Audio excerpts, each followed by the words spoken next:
has chosen the recent trends in the contemporary literary criticism. The students who are doing MA in English and those who have some acquaintances with English literature, the term criticism, you all know. You must be knowing T.S. Eliot as a critic. Right from the stage of English honors. Yes, you know him as a poet, but you also know him as a critic. Tradition and individual talent, the frontiers of criticism.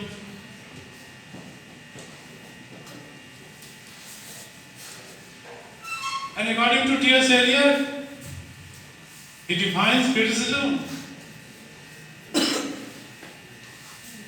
as interpretation of a text.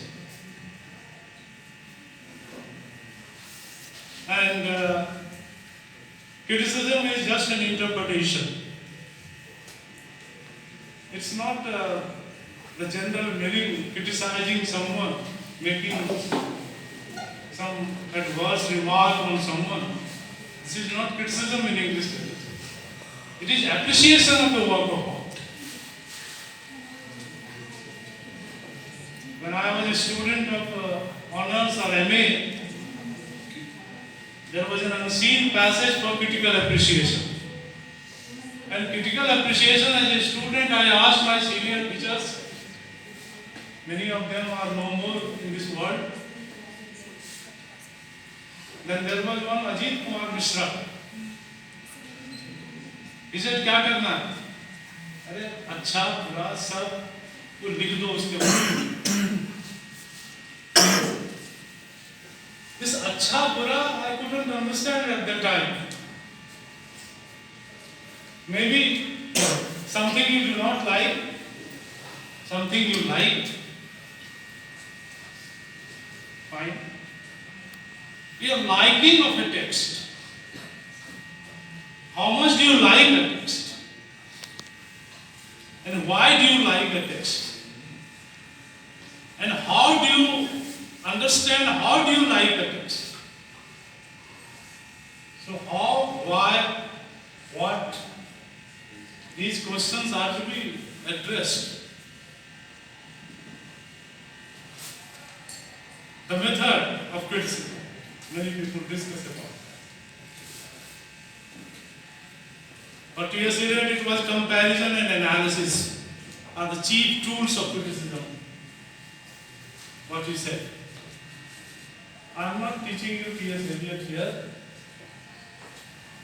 I am discussing the contemporary trends in criticism. As Professor Pandey, in his address, said, various approaches, it could be social, political, all aspects have given birth to different trends of criticism. Criticism is no more limited to only the analysis of the text. Criticism here implies the approaches to look at the text. How do you look at the text? And that's why various movements in literary criticism.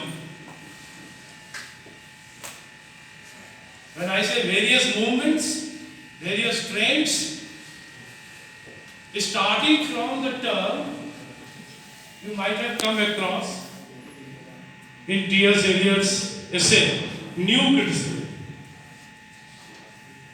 The term New Criticism is used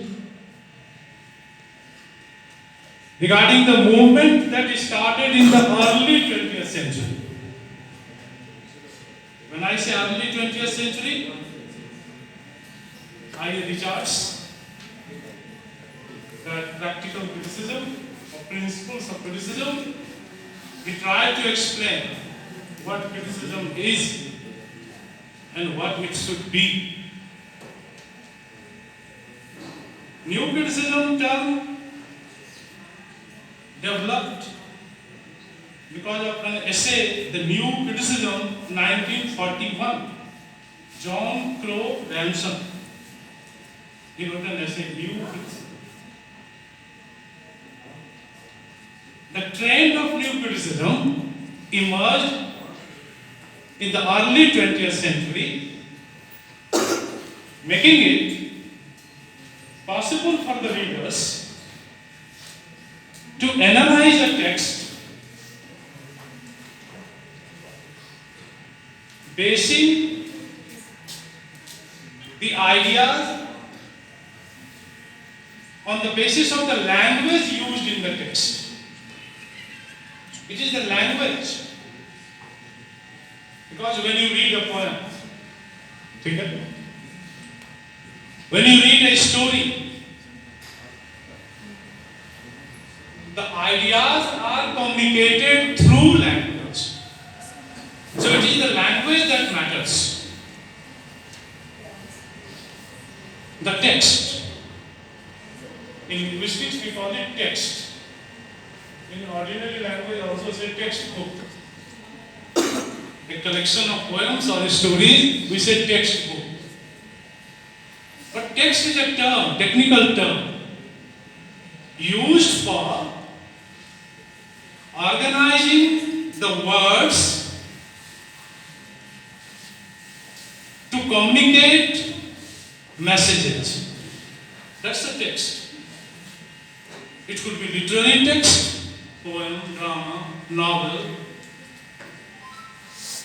It could be engineering text. Anything written for the purpose of the students of engineering, technical, highly technical. Medical text.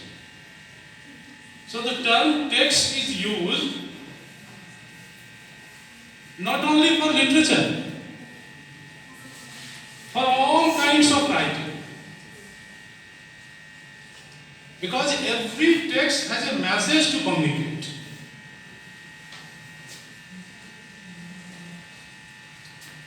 So text is important. And for I.A. Richards and the new critics, what was important for them is the words. A text is made up of words, sentences, phrases, clauses.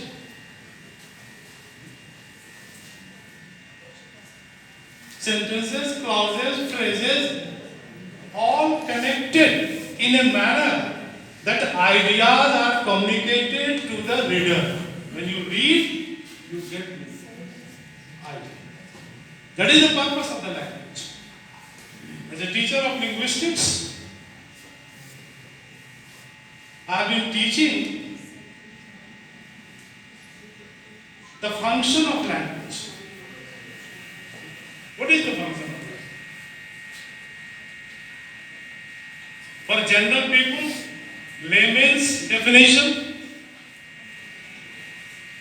language is a means of communication.